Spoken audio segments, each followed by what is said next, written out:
Welcome everyone to another episode of Billionaire's Beginnings. Today we're going to be grinding the best business in the entire game right now, the auto shop. Now usually that title is reserved for the Kasatka and the Cayo Perico Heist, but this week auto shop contracts are triple money, making it by far the best way to make cash as a solo player in the game. And to celebrate that, I will be doing every single auto shop contract in this video today. Before we get into it though, if you are going to try to do this yourself as well, I highly suggest doing a few things. One, having a personal quarter so that you could set this as your spawn location.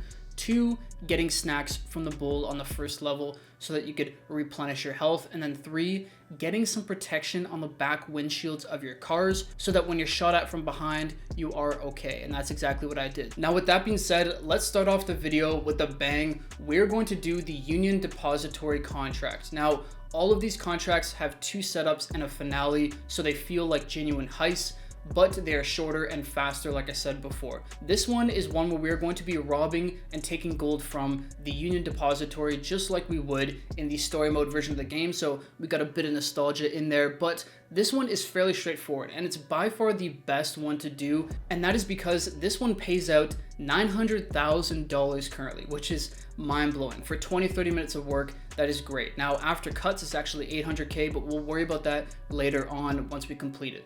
Now the two setups for this heist is pretty straightforward and simple, so I'm not really going to bother talking about them, but the finale is an interesting one because we are robbing the Union Depository, so there's going to be a lot of cops and there's a few different ways that we could escape here. Now in my past few videos I've done a few different routes with this contract, but the one that I've found to work the best is when you exit the underground section here, turn left instead of going right. Take the left exit. There will be a bunch of cops there. I just took them out in the squad car, and then when all the SWAT guys came from the bigger trucks, I just hid behind the police car, took them out, and then borrowed this police car. I found doing it this way is a lot easier because you have to face less police officers and you get to take a car to get out of there. Now, what I did next was I went to the police station up in North Los Santos to take the helicopter. We had to scale the building, take off in the helicopter, and then get our money. I've done so many of these so far this week. It's personally my favorite, and that made us $835,000 in 22 minutes, which is incredible. With that being said, it's now time to move on to the next contract. Up next was the data contract. Now, for the other contracts that we're doing today, they're all paying out $500,000. The Union Depository is the odd one out where you're getting paid 900k, but it's still an incredible payout because most of these we completed between the 20 to 30 minute range. Now, I haven't really done this contract that much because I've always found it to be sort of boring, to be frank, but it's actually not that bad. Playing it again, it's really not that bad. I will say though, the first mission is a little bit frustrating because you have to chase down a guy in an armored vehicle and try to take him out on dirt road, which is just a nightmare. Once you complete that mission though, the second setup is very, very straightforward because all you have to do is enter the setup, exit your auto shop, and then just load into a new session. Like I learned this as a solo player, you don't even have to do that mission, so I didn't bother. I just moved on right to the finale. So that was cool. That saved us some time. And the finale it's an interesting one, but it does take quite a bit of time. So first off, we had to go to a bunker and take 4 of these different files. Now, nobody knows what is on these files. It's like speaking Voldemort's name. Like nobody wants to even touch what the info is. It's a big mystery. Whatever. I digress. Anyways, we are going and stealing these 4 files, and all I did was I went around the bunker in a counterclockwise motion because then we could pick up each one of the files as we went. And then also at the final one, there will be a guy at a turret station. Just be careful of him. He almost blew my head off, so just be a little wary. From there, we ended up having to go to a location and essentially just fend off enemies for like 5 minutes straight. Now, I stood right at the doorway and just waited to see for guys' shadows to come up on the stairs, and when I saw the shadows, I knew they were coming in and I would just shoot them in the head. Easy as that. We took out so many enemies that way, and it made the whole mission pretty simple and straightforward. From there, I just left the portable, took out the helicopters, and the mission was over. I found it really simple. The only thing I will say though is that it took quite a bit of time. So would this be one of my first choices for a contract? No, but is it a doable one and one that's not just infuriating like some of the ones later in this episode are? It's okay. It's manageable. The third one we did was the super dollar deal, which is, I'm assuming for most people, going to be a hit or miss, quite a polarizing one. Now, this is one where we, to be honest, I don't really understand what we're doing. Whatever, it's another heist, but it's a more intricate one, I will give it that. The first setup mission requires us to go and get a picture of essentially an MOC and then put a tracking device on it. But it's in Fort Zancudo, which, as you could probably guess, causes a bit of a problem. You're essentially going to end up alerting the army anyways and get into a nice firefight with them, which was fun. I found just taking them out from the back of the hangar and then hopping into a cargo bob, hopping into a jet, and flying back to Los Santos worked for me, but whatever works for you, works for you. The second mission is easy, so we won't bother touching on that, but the finale is one that is interesting. Now, one thing that I learned about this finale is it's important to have the sharpshooter as your weapons loadout, and that's because you are going to get sticky bombs. And what the finale is we're essentially chasing down this MOC to then damage it, which will eventually stop it. We're then going to get inside, take these plates, and then take off. Now, you would think that this would be pretty straightforward and simple, but the security convoy around this MOC, these guys are crazy. They're madmen. So you got to be careful with these guys. The way I did it was I went up behind the MOC, threw all 5 sticky bombs onto the back of it, blew them all up at once. That took a lot of the damage down in the bottom right hand corner. You can see the damage counter, and then I just shot over and over and over again. Eventually it stopped. I got in, took what we needed, and head off. But that was it, a relatively quick finale and a quick job, and we ended up making $524,000 in 27 minutes. Not too bad. Would I do this one again? Maybe as like a challenge, but not necessarily as one that I want to do over and over and over again. Next up is the bank contract, and if you follow the channel, you know this is my second favorite because it is so easy. Like the most straightforward finale you could get.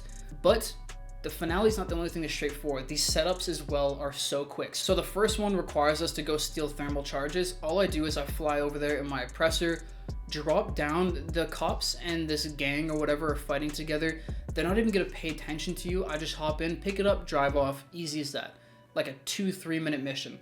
The second mission you could actually skip, so I skip it. Go in, exit the auto shop, accept the call from Sasanta, and then log into a new session, and it's done, completed. Move on to the finale. Now the finale is so simple, so easy, and this is where having the protection on the back windshield of our car is really gonna help, because we are going to be getting into a serious police chase. And that's because we are robbing 6 banks. Yes, 6 Fleeca banks in a row.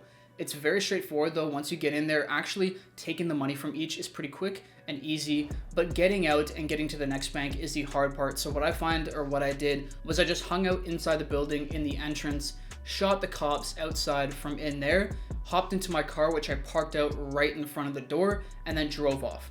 I literally rinsed and repeated that for 6 different banks and finished off the mission.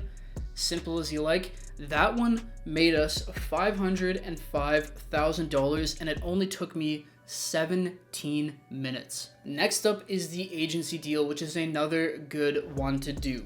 Once again, to the super dollar deal, I don't necessarily pay too much attention to the storylines, to be completely frank. So I know we're stealing some sort of recipe to deliver to a buyer, but the actual heist itself is a little bit more complex. Now, both setups for this one is very straightforward, so I won't even bother talking on them, but the finale is one that's a little bit more complicated. So first we have to go to the IAA building through the underground tunnels, which is sort of cool.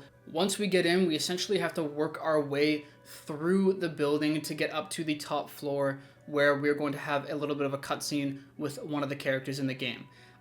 This one, I will say, the NPCs are very aggressive, so taking cover, having lots of snacks is going to be important for this one. That's exactly what I did, and after having done this one quite a few times, I actually found it pretty easy to get through, so we took care of that, and then we were given a location down at the shipyard to search an area to find the recipe that's hidden. Now, this can be frustrating if you haven't done this mission before, but luckily we have done it, or I've done it a few times, and it's always going to be on this like mound of dirt, whether it be at the beach or over where I was. We inspect that little area where the stuff has been covered over, we find what we need, and we take it back to the buyer. Easy as you like.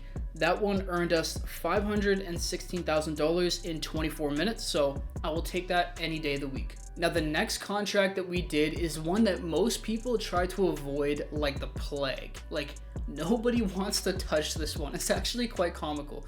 I remember seeing a comment the other day, someone saying they were going to throw their phone across the room because of this one. So we'll go through this pretty quickly. It's not actually as frustrating as I remembered it to be, but that's mainly because of the car that I had. So what I will say is, if you have a car with louvers on the back and you have a bulletproof essentially car, it's gonna make your life so much easier. That's a quick tip that I'll give before we get into it. Now, once again, I will skip these setup missions because they're fairly straightforward, but the finale is the one that rightfully so enrages a lot of people. It really frustrated me the first time I did it. So what we have to do is go and destroy multiple acid labs all over the map. If you guys know the Lost MC, these guys, they are a frustrating bunch because they're on their motorcycles and they track you down all the time. They stay on you all the time and it makes it frustrating. So having to go from one location to the next can be a bit tricky for sure. So whenever I got to one of the blue labs, I took my car, reversed it, and drove it backwards while shooting at the enemies to then get close to the entrance. That allowed me to get in quickly, set up the charges, and hop out fairly easily. And I did that for every single lab. So that made things a lot easier for me. I remember the first time I did it, I was using the stock car that's given to us, and man, I was handed to by these guys. So having any kind of vehicle that offers protection for you or cover for you is a big game changer. Now, that all applies for the first half of the finale. The second half is where we're gonna have to drive the trailer over to the drop off, and this is one where it actually has a health bar. So all the Lost MC that are chasing after you and shooting at the trailer, it becomes a problem if they bring that health all the way down. So what I did was I got very close, very close to having the mission ended for us, and I realized if I just hopped out, took out the Lost MC, and moved on, we would be fine. So that's what I did. That made it a lot easier for me. And if you guys are ever doing this in the future, those are some tips that may help you as well, because I initially was dreading having to do this mission, but after doing it, I realized it really wasn't that bad. But all in, it made us $511,000 in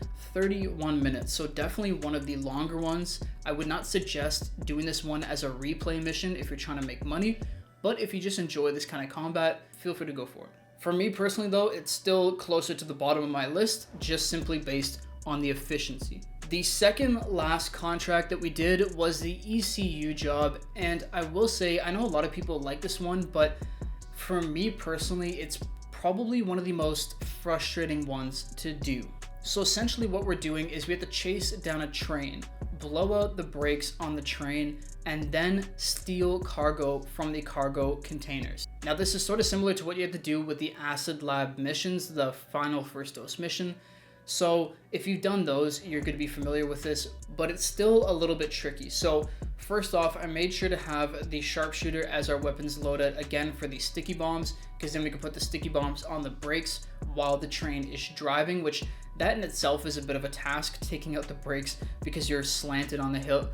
You'll see what I'm talking about if you end up doing the mission, but it's sort of like cool, I guess, like feels like you're in a movie. So taking out the brakes is relatively straightforward, but getting into the cargo containers is the difficult part. Now, luckily, after a certain period of time, Sasanta will actually text you a message showing you which containers have what you were looking for. And all you have to do, and I found this out by doing it this time, was to look on the side of the containers. They're each labeled with a specific number. You match it up to the ones Sasanta gave you, and that is going to allow you to find the ones that you need to get into right away and move on. The rest of the mission is very straightforward, but trying to stop the train and going through the cargo containers can be tricky considering you have the helicopter on you and all of the security around it. And to wrap this up, the ECU job made us $541,000 in 27 minutes, so not too bad. And we have now arrived at the final contract. Most people like this one, which I would agree with. It's pretty cool, actually. We are essentially breaking someone out of prison. Lil D, to be more specific. Yeah, they named the guy Lil D. These goobers at Rockstar, you gotta love it. Anyways, the setups are very straightforward. Once again, I know I keep repeating myself, but I mean it. The setups for almost all these contracts are so easy. So Don't stress about those if you haven't played them before, and I just have fun doing them. The finale though is an interesting one because we are going to have to jump a ramp to get into the prison, take out 4 targets, and then rescue Lil D. So that's what we did. I actually went off the ramp and then I turned around and I started heading clockwise around the outside of the prison till I hit the water towers, went through into the courtyard, past the water towers, took out the 2 targets that we needed, headed back past the water towers until we found the other 2 targets, and we were able to rescue Lil D. Simple as that. That's actually one that I probably would play again, just because it is sort of fun to do. The prison contract in the end made us just under $500,000 for 27 minutes of time. So not bad. You'll notice that the average time was around 25 minutes or so, maybe 25 to 30 minutes. And all of them made us at least $500,000 with, of course, the Union Depository having the best payout. So reflecting on this experience, I gotta say a few things. One, I gotta hand it to Rockstar. They did make some incredibly fun jobs for us to do. I think these jobs wouldn't be as underrated if they had better payouts. If they were better paying jobs, these would be some things that most people would do all the time. Just because they're so fun, there's such a variety, 8 total that we could do. So gameplay wise and enjoyment wise, it was definitely a 10 out of 10 going through all of these, even the ones that are a little bit more frustrating. Now for the money side of things, we did 7 for just over $500,000 each. So that's over 3.5 million, and then we had the Union Depository, which was 835,000. So we were looking at close to $4.5 million for 3 to 4 hours of work, which is incredible. So if you guys aren't doing these this week, I highly suggest you do. I'm going to keep grinding them, and I'm excited to bring you guys more episodes of Billionaire's Beginnings in the near future. Let me know in the comment section down below which one is your favorite contract, and I'll see you all in the next one. Peace.